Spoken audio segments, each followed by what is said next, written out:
Adventures in time and space, told in future tense. Dimension X.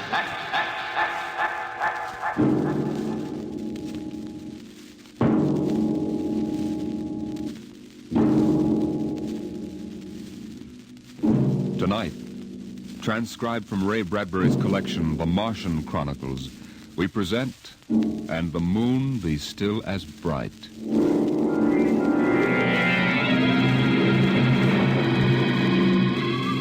The first 3 expeditions to Mars left Earth in a mushroom of flame, arced through the atmosphere, and finally dwindled to tiny specks in the big eye of Mount Palomar telescope, and then were lost to sight forever.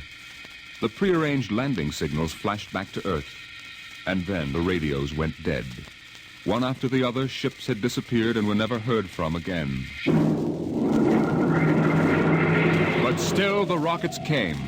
The 4th expedition emerged from the silent gulfs of space and angled down toward the floating red disk of Mars, down into an orbit, as the order came to land. Stand by for deceleration. Deceleration, aye, sir. Skids down. Skids down, sir. Engine room. Engine room, aye. Landing procedure. Fire 1, 3, and 5. Aye, sir.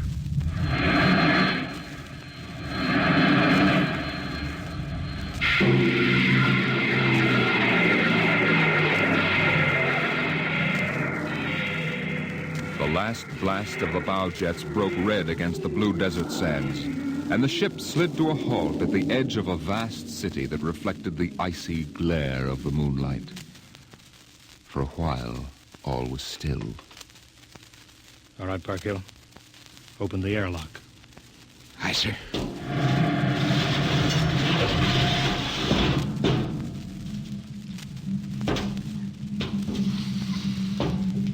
Fresh air. How about a fire, Captain Wilder? It's freezing. Later. We got work to do. Smell that air. You could get drunk on it. Say, there's an idea. Why don't we break out a bottle and celebrate? Biggs, there'll be no drinking done till we're secured. But we're landed, Captain. 3 other expeditions landed and disappeared within 24 hours. We're not relaxing security till we find out what happened to them. Maybe Martians? Exactly, Parkhill. Spender, you're an archaeologist. How old would you say those buildings are? Somebody built these cities. Well, I can't tell till I study them more closely. It's a kind of engineering we couldn't duplicate on Earth. Those thin, reed-like towers and the stone filigree wouldn't stand up under Earth pressure. Beautiful, aren't they? I'm not interested in the architecture now. I want to make sure there's nothing there that might be dangerous. Mr. Hathaway. Yes, sir. I want you to take a reconnaissance party into the city and find out what's there. The cities all look dead from the air, sir. They look dead, but I want to make sure. Mr. Spender, you better go with Hathaway. Yes, sir. Don't waste any time gathering relics either. You can make an archaeological study later. Right now, I want a security report. Biggs? Yes, sir. We'll set up camp right here. No man is to go more than 50 feet from the rocket. And there'll be no celebration till Hathaway and his party report back. No, sir. It's just that we've been cooped up in there. That's all, Biggs. We've landed safely. We're not safe yet. Not until we know what we're up against here. We'll maintain full security till Hathaway gets back.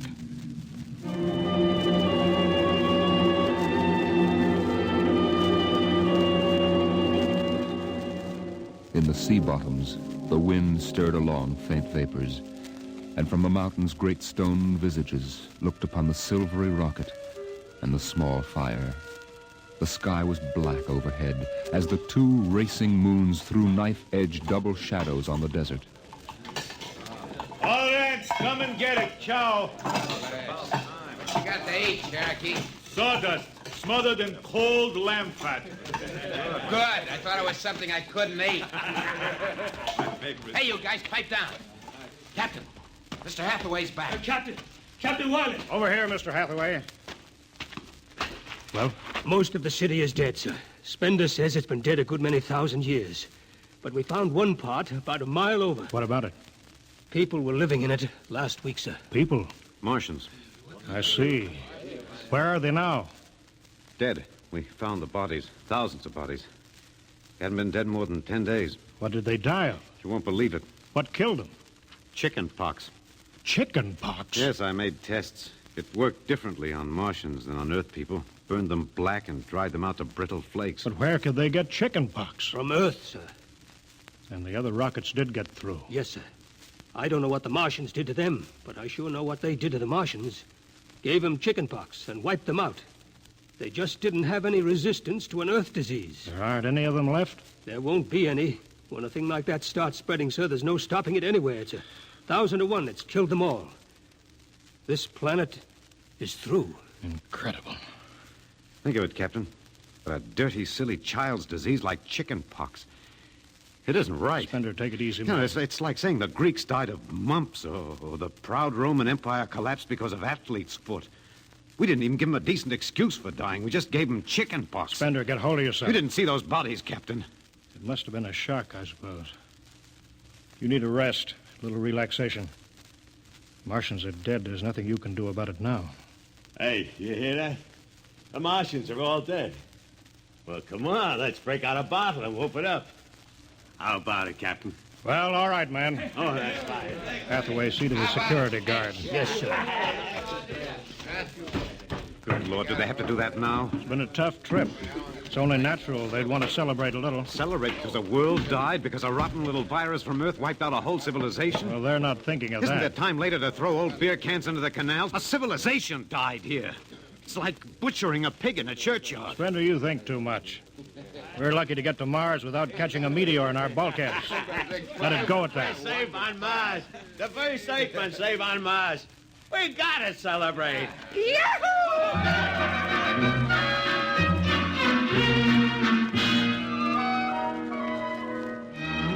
Many bottles were opened and drunk.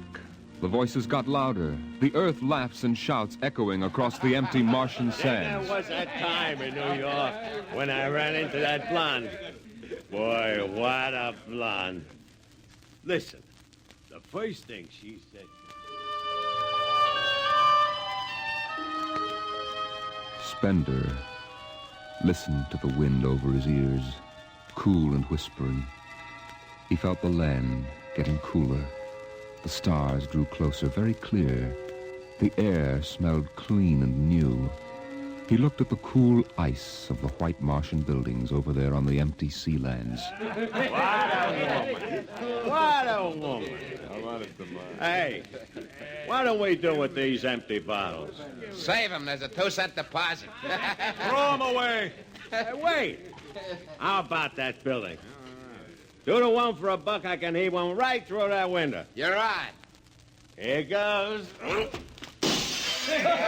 Bullseye! I owe him $1. Double or nothing on the next shot? Put that bottle down, Biggs.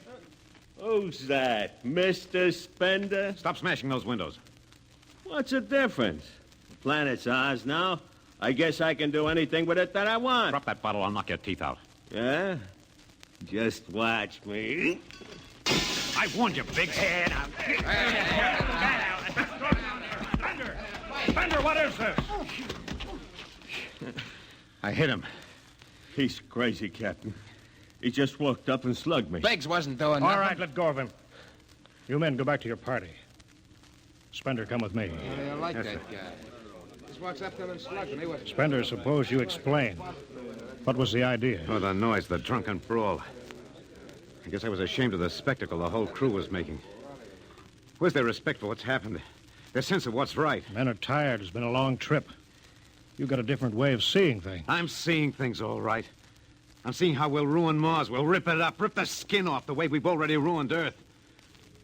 We Earthmen have a talent for ruining big, beautiful things. Is that why you hit Biggs? Yes, I couldn't stand the idea of them watching us make fools of ourselves. Them? The Martians. The Martians? They're dead. All dead. But they know we're here. Doesn't an old thing always know when a new thing comes? We've come a long way to smash their windows and spit in their wine. Well, maybe you're right. I'm fining you $50 for that fight. Now suck in your chin. We'll go back there and play happy.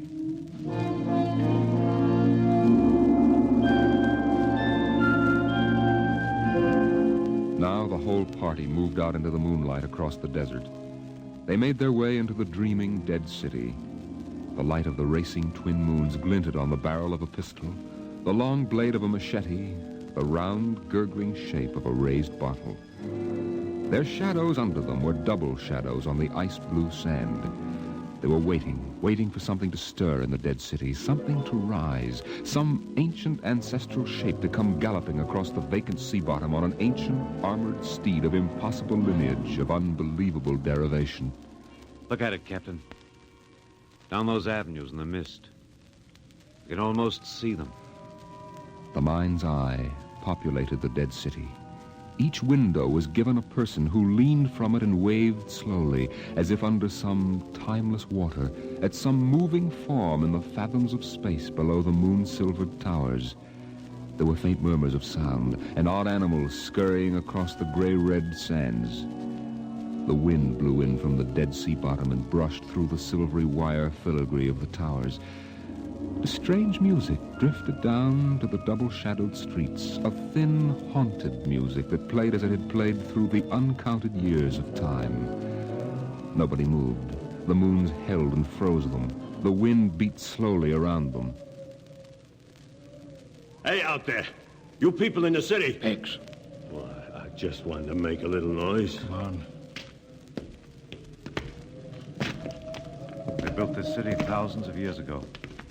And now where are they? How did they die? Who cares? They're dead. It's good enough for me. Lord Byron. What? Lord Byron, an old 19th century poet. He wrote a poem that fits this city. Might have been written by the last Martian. So we'll go no more a-roving so late into the night, though the heart be still as loving and the moon be still as bright.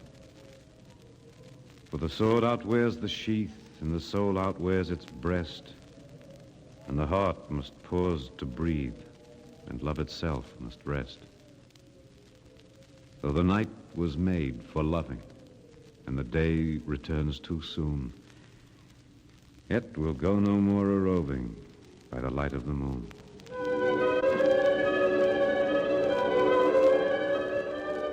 Without a word, the Earthmen stood in the center of the city. It was a clear night. There was not a sound except the music of the wind. At their feet lay a tile court worked into the shapes of ancient animals and images. They stood there, silvered by the double moons beneath the crystal towers of Mars. And then Biggs was sick, and the sour stench of liquor filled the cool air. The men of Earth had come to Mars. And Spender turned and walked away into the city, alone in the moonlight, never once stopping to look back.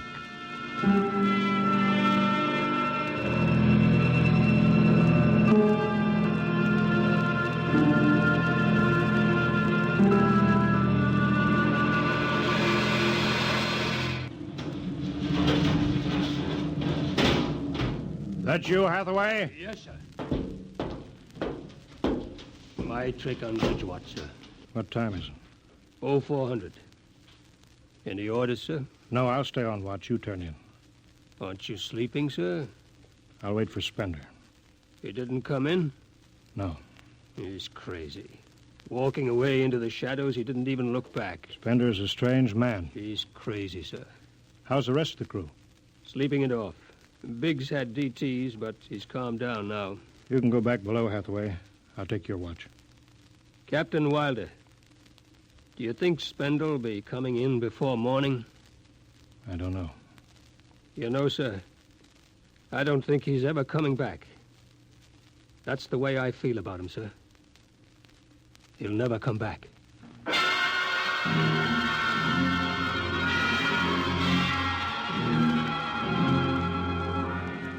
It was a morning that might have been a Monday, or a Tuesday, or any day on Mars. Biggs was on the canal rim, his feet hung down in the cool water, soaking, while he took the sun in his face. What are you doing back here, Biggs? Didn't you go out with the search party? Yeah, I come back. I got a blister. Sure. What do you mean? Look, Cherokee, you see that? Anyway, I had enough searching. 4 days hunting for that screwball Spender. Didn't find him yet, huh? Nah, Good riddance. Oh, my feet, I'm gonna soak them good. If I was wild, I wouldn't worry about that nut spender. Let him go. He's a crackpot anyway. A little foggy upstairs, I guess. Why don't you take your feet out of that canal, Biggs? I gotta make coffee out of that water. Coffee? You call that stuff coffee? I had a motorcycle once that dripped grease that tasted better than that. Wait a minute. Biggs, look over there. Where? By that bush. There's someone there. Hey. It's him. Hey, Spender! Spender? Hey, he's coming over. Why didn't he stay lost, the crazy jerk? Hi, Spender. Long time no see. Hello, Cherokee. I've been exploring some ruins. You and them ruins. You're like a dog in a boneyard. What's the matter? Where you been? Up in the hills. What would you say if I told you I found a Martian? Where? Yeah? Never mind. Let me ask you a question. How would you feel if you were a Martian and people came to your land and started to tear it up? I know how I'd feel. I've got Cherokee blood in me. My grandfather told me lots of things about the way they kicked the Indians around in the Oklahoma Territory. If there's any Martian around, I'm all for him. How about you, Biggs? They're dead. They're all dead. A good thing, too. Well, I found a Martian. Up in a dead town in the hills. I've been reading their books. They're easy to understand. I've learned their language. Then I found this Martian. He said, give me your boots, and I did. He said, give me your uniform, and I gave him my uniform. You're crazy, Spender. Hey, Cherokee, he's crazy. And the Martian said, give me your gun, and I gave him my gun, and then he said, come along and watch what happens. And the Martian walked down into camp, and he's here now. I don't see no Martian. I'm the last Martian. What? Biggs, I'm going to kill you. Cut it out. What kind of a lousy joke is that? Stand up and take it. Hey, put that gun away, Spender. Hey, cut it, Spender. Don't. Put that gun away. You're joking. You're kidding, huh? Spender!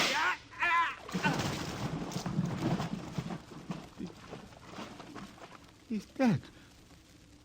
You killed him. You can come with me, Cherokee. You know how the Martians would feel.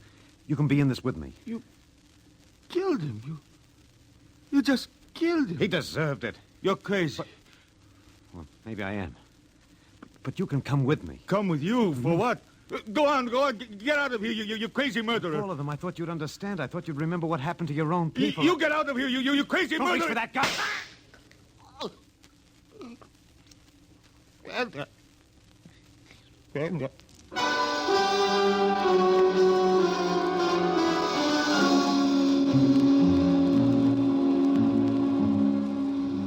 They're both dead, Captain Wilder. Who's missing? Only Spender. It must have been him, sir. Why didn't he come and talk to me? Why didn't Should have talked to me. I'd have shot his brains out. That's what I'd have done. He took him by surprise. There's no sign of a struggle. Hathaway, break out the arms locker. Issue pistols, rifles, and grenades. Yes, sir. You better get the Bible out of the navigation chest. We'll have to bury these two. Parkhill, Aye, sir. you start digging a grave. How about Spender? We'll have to go up in the hills and find him. Just let me at him with my bare hands. Crazy murdering louse. That's enough, Parkhill. The man is sick. He must be. Sick my That's enough. eye. Now grab a shovel. Start digging.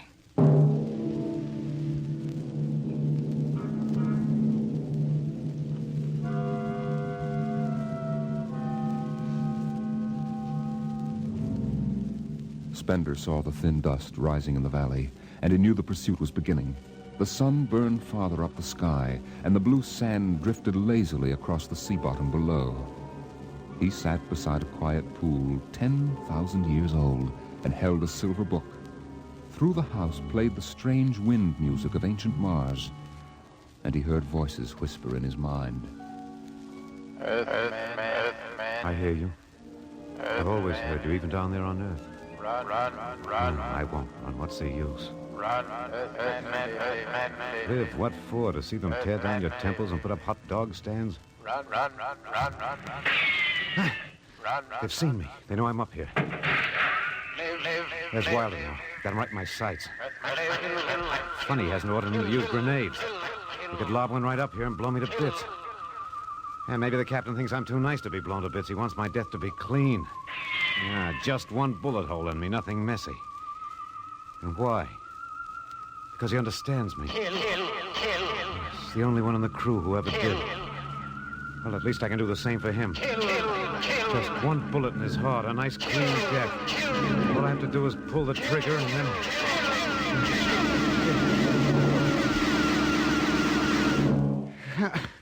It's no use. I can't do it to him. Spender! Spender, can you hear me, Spender? Yeah, I hear you, Captain. What do you want? Talk! Truce!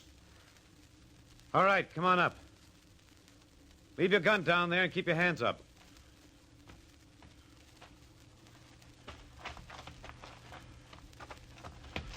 Spender, are you there? Over here. It's quite a climb. Mind if I sit down? Cigarette? Thanks. Light? Yeah, got my own. It's warm. Yeah, it is. You comfortable up here in the hills? Quite. How long do you think you can hold out? About 12 men's worth. Why didn't you kill all of us this morning when you had the chance? You could have. I know. I got sick. After I started killing people, I realized they were just fools and I shouldn't be killing them. But it was too late, so I came up here where I could get angry again. Why did you do it? Because I've seen that what these Martians had was just as good as anything we'll ever hope to have. They stopped where we should have stopped 100 years ago. They knew how to combine science and art and religion. They knew how to live with dignity and peace. And for that reason, you started shooting people? Well, when I was a kid, my folks took me to visit Mexico City. I'll always remember the way my father acted, loud and big. My mother didn't like the people because they were dark and didn't wash enough. I didn't see my mother and my father coming to Mars and acting the same way. Anything that's strange is no good to us. We aren't fit to take over this planet. But kill 2 men? What could I do? It's me against the whole Earth. Isn't it enough they've ruined one planet? Now they want to ruin this one. I'll kill you all off, Wilder. That'll delay the next rocket 5 years. And I'll kill them, too. If I'm lucky, I'll live to be 60. And I'll meet every expedition that lands on Mars. I'll be very friendly. I'll explain that our rocket blew up one day. And then I'll kill them off. I'll save Mars for half a century. And by then, maybe the Earth people will give up. You got it all planned. Yes. Yet you're outnumbered. We already have you surrounded. In an hour, you'll be dead. I found an underground passage that'll take me back into the hills, Wilder. I'll go back there, and then I'll pick you off one by one. We'll see.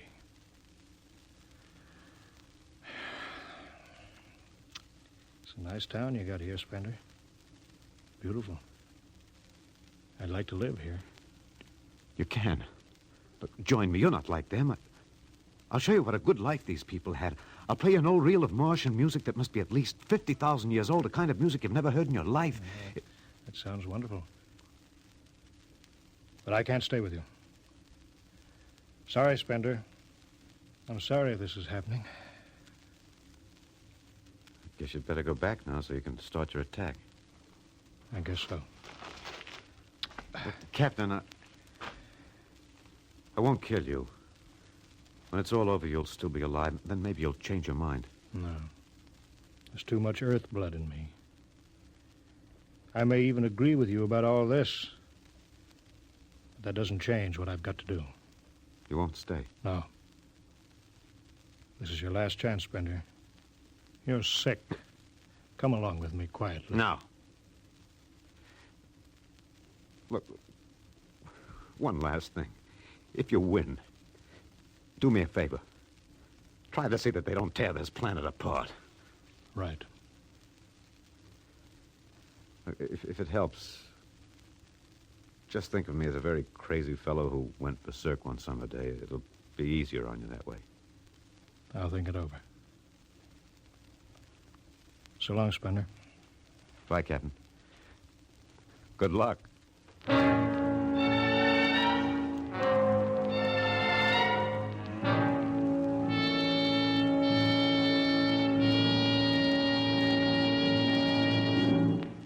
All right, we'll go after him now. Hathaway, you take the right. I'll lead on the left. You have to kill him. He won't come down. Make it a clean shot if you can. Get it over with. I'll blow his bloody brains out. No, Park Hill. Through Bloody the heart. brains. You heard what I said. Through the heart. Now let's go get him. They spread out again, walking and then running on the hot hillside places where there would be sudden cool grottos that smelled of moss and sudden open blasting places that smelled of sun on stone. The men ran and ducked and ran and squatted in the shadows. Blow his brains out. Just one slug, that's all he needs.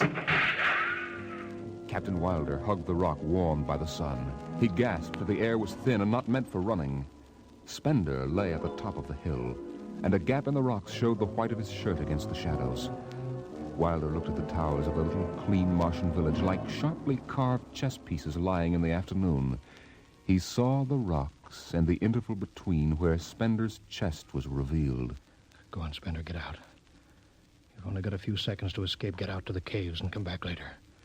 Go now, Spender. Or I've got to end it. I've got to think I'm right and pull the trigger. Go now. Get out. I'll get him. A slug in the head. I'll blow his bloody... No, brains. Park Hill. Put down that gun. I've got to do this myself. Spender. Why didn't you get out? Why?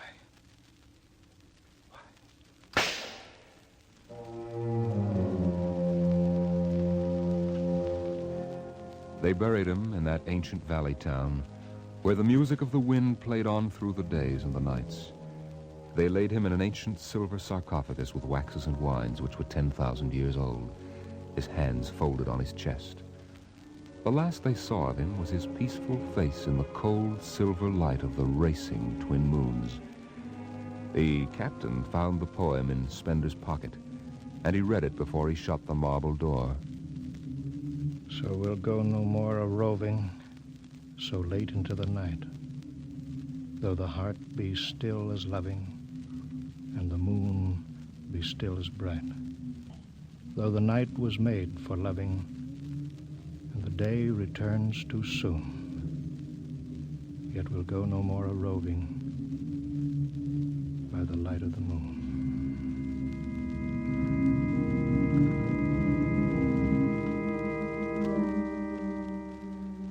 The next afternoon, Park Hill did some target practice in one of the dead cities, shooting out the crystal windows and blowing the tops off the fragile towers. Captain Wilder caught Park Hill and nearly knocked his teeth out.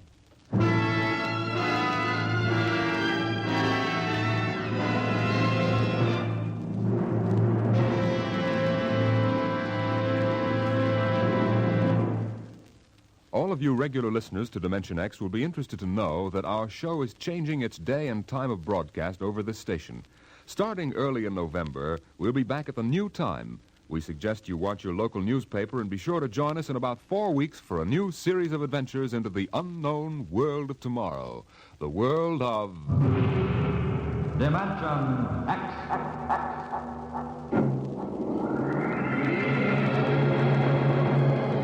Tonight, Dimension X is transcribed, And the Moon Be Still as Bright. Adapted for radio by Ernest Kinoy from the original story by Ray Bradbury.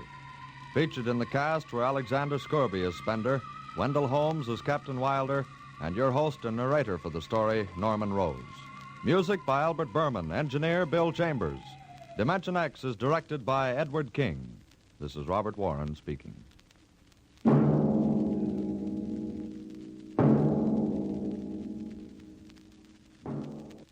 Enjoy the Life of Riley with William Bendix next Friday on NBC.